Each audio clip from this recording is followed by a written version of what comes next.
subscribers. How y'all doing? To my oldies but goodies. Hey y'all, it's me again. Happy New Year. I don't know if I dropped a video since New Year. I think the last one was a video I dropped since New Year. And if I didn't say it, Happy New Year, y'all. I am headed to work. I am working out of town again. I'm doing a night shift, y'all. I've been trying to get away from those, but it looks like that's really about all that's being available lately. This is that facility that pays very well. I'm actually working 2 shifts with them. One is going to be a 12-hour and one is going to be roughly 9-hour shift overnight, both of them. Anywho, so y'all, how have y'all been? I finally got my hair washed, and I didn't, my clip-ins haven't arrived, so I threw the wig on. I like this one. I've always liked this one. I like color. And I've always liked this wig. I just washed it and threw some not moisturizer, some conditioner and water in it, and I like it, and I might actually wear it for a little while. So what's been going on with me? So far, y'all, I did the physical for the new job. I did that yesterday or the day before, and that went well. My blood pressure was a little elevated, which I kind of figured it was going to be because of not so much of, I'm gonna say, the way I ate over the holidays, y'all. Y'all know in that last video I told y'all, I think I told y'all I had macaroni and cheese and some dirty rice and coon, which is raccoon. Y'all ate raccoon. I told y'all I got a country man, and that's the type of things. So anyway, it was good, but y'all, we back on it now. I actually bought myself something for Christmas. I'm waiting for it to arrive. I didn't know the delivery would be so long, but I bought that walk pad that I was telling y'all about, so I can start getting my steps in at home.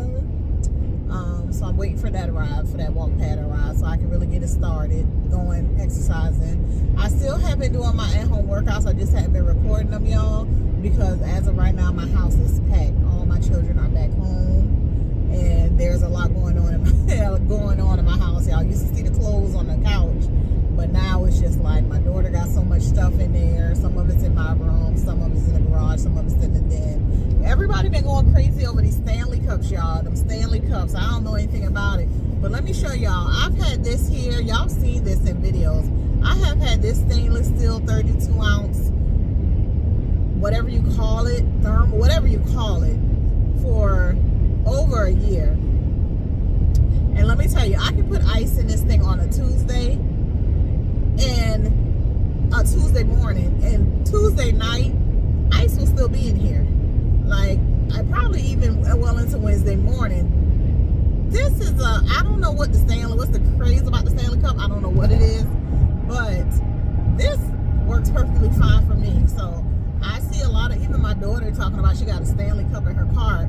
And I was like, so anyway, I'm not talking down on the cup, but I just feel like a lot of people, they just go with trends and spending all this money for, and let me not clock nobody dollars, because I spend money on things. Y'all probably be like, girl, how you talking and you stay in DD's every 3 days? Well, that is true, so let me shut up. But I got this from Burlington, and I got this for like $12.99, and it works just as good. 32 ounces, holds just as much, if not more.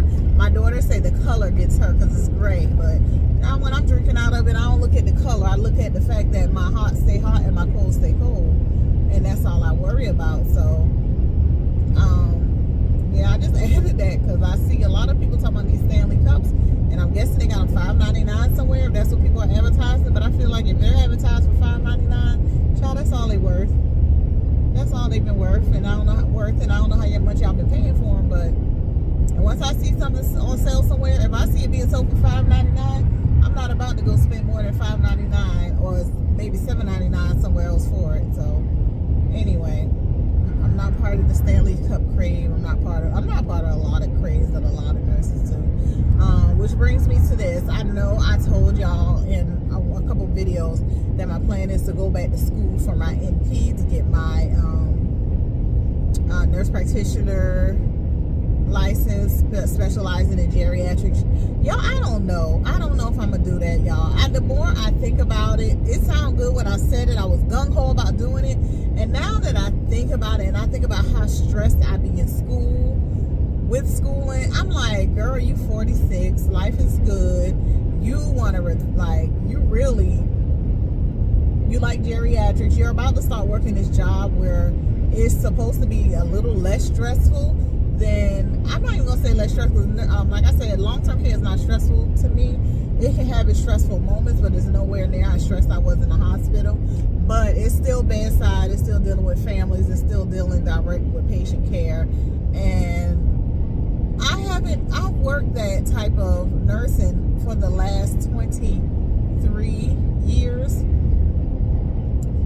Girl, sit back and see how this new position, how you feel about this new position. I know I don't like to be bored.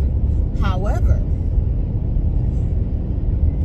am I saying that because I'm so used to the traumatic experience that some consider traumatic of long-term care and bedside nursing? Like, am I so used to that to where thinking of doing a position where I am not that heavily involved with direct patient care seems boring to me? Like, do I not deserve this break? Like, do I not deserve to sit back and chill and relax? And so I said, before I sit there and say I'm going to school for my NP, which I've already said is y'all, and I'm going to start keeping things like that to myself, because unless I am like, at the time that I said it, I was 100% sure that's what I want to do. I mean, you know, now that the day is going on, and I'm thinking about more so, like I said, I always said I wanted to retire. I'm thinking more so about my company and maybe retiring early. Should I think about going into another, like taking on something else, like going to school, which is so stressful for me, y'all. I hate school. I think I told y'all that before. If you're new, let me let you know, I hate school. I hate school. But I'm good at it. Like, you ever been something that you hate doing, but you're just good at it? And so it's like, really, I don't know. And then one time before, I said I felt like if I was younger, I feel like I was destined for greater things, to do more, to use my intellect to do more. And I feel like if someone had pushed me to do things when I was younger, I probably could have been a doctor by now, or whatever. I could have done it, and I feel like I'm meant for greater things. But that part of me, the intellectual side of me, wants to go further. But then a part of me that has worked 23 years in direct patient care is telling myself, girl, take a break, sit down, take a break. And so, and another thing is, me going for my master's was easy. It was also a way for me to slide into a job, to being being like an online professor or something at a university. And so, at first I was thinking about my master's in education, because I can get a job with that. But then I was like, but if you do that, you'll be limited to education, so why not get your master's in something else, so you can kind of branch out from education? But I had to think to myself, do I really want to branch out? Like, do I really want to branch out? Do I really want to branch out? Like, the plan was to get a work from home job, so I don't have to be going on a job site and like that. And if I get my adult geriatric nurse practitioner license, I will use that on a work site. And then is that something I really want to do? So I'm thinking, y'all. I'm not sure if that's something I want to do. I'm really thinking. And like I said, I'm about to start this new job. When I went for my health screening, I spoke with the nurse. When she was doing my screening, I guess she didn't know what I was screening for until she looked over my paperwork and she saw I was actually a nurse, an RN. And so then she opened to me more about her job, and she told me that she had worked many, many years in the ER as a registered nurse. And the job that she has now, working in the clinic at the Department of Mental Health, she was like, it's such an easy laid-back job. She don't miss the ER at all. She was like, she's Monday through Friday, 8 to 4:30. She does clinic like 3 days a week with the doctors, and then it's like 1 or 2 days is paperwork.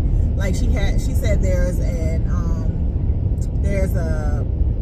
different types of specialties that come in, and she kind of works alongside them, and she kind of transcribes their notes into the patient's charts or whatever from what the doctor puts. But she was like, her job is really not hard, and she's really at the desk a lot. And I thought that would bore me to death. But like I said, I think that's a a traumatic response from being so used to working and doing and bedside that I would think something like that would be so boring to me. And maybe I need to delve into that a little more and actually see, because you know, for a lot of reasons, because I need that break. Like I said in my last video, I put my dues in. I'm getting aggravated with the nurses and their incompetency and their laziness, and I won't have to deal with that no more. I won't have to deal with it. And the job that I'm getting, I'm doing a lot of documentation, a lot of charting. Yes, to me it sounds boring, but I won't know till I get there. So all that to say, I'm gonna just put the nurse practitioner thing on pause right now. I'm gonna have to really think about it, and I'm gonna have to see how this other job goes and see how I like it. And I might just, you know, be very content with being a bachelor prepared registered nurse. Be content with kind of leaving the bedside, because the position I'm about to start is less bedside. You know, it's less bedside.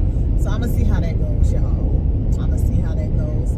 Outside of that, the job holds back my first pay for 30 days. And so until those 30 days are up, which I don't even start the job till mid-January, so until those 30 days are up, I'll have to pick up shifts in long-term care to kind of like handle my household bills and get me over until I get that first paycheck. And I really wish I could just not work for the whole month. What I might do is I might just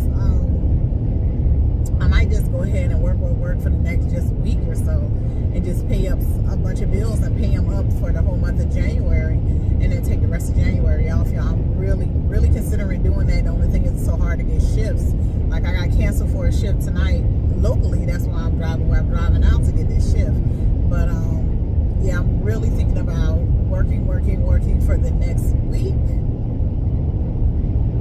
and then taking the rest of the month off.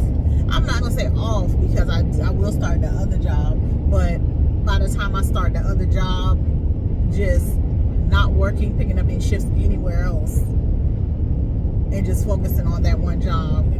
So I will check back in with you guys later. Let me get through this shift here. Okay, I am at work, and it's almost over. It is like 20 minutes to 5. I have to go do a bladder scan. The night started off real rocky, like the behaviors were out of control. By 9:30, I had already told the supervisor I wasn't coming back tonight. But I've changed my mind. It's been after around 11:30, everything got much better. I had to do COVID swabs. I started those at midnight because I had to wait till after midnight. So I started like 12:30. And I had to swab like 22 residents. 3 of them refused. I also had to do a lab draw, y'all. I had to draw 2 tubes of blood. But outside of that, the night has been pretty good. I'm going to try to show y'all this bladder scan. I have to go in here now because I'm going to scan them at 5 o'clock. All right, y'all. This is the bladder scan. This is actually the next day. I didn't make it in to show y'all yesterday. So I'm back here working. I'm about to get off. I actually filed something in the morning. But here's the bladder scan. So this is like an ultrasound scan of the abdomen. We use it to see if a patient is having urinary retention or a lot of urinary residual after they void. Once you turn it on, you can set it up. You can hit patient male, female, and okay. And this is like a picture of the quadrants of the abdomen. We use this gel, we put it on their stomach. Of course, you explain to them what you're going to do first. And then this is a little sonogram ultrasound machine. And you hit scan. And you hear that buzzing, you rub around the area of the abdomen, and it'll calculate how many mLs of urine is in the resident's abdomen. I do it a few times because it'll show you different quadrants. And what I do is I'll scan, and if it says 75, I'll keep scanning. And I'll usually go with, if it's showing in different quadrants, then I'll add up the numbers, and that'll be what it is.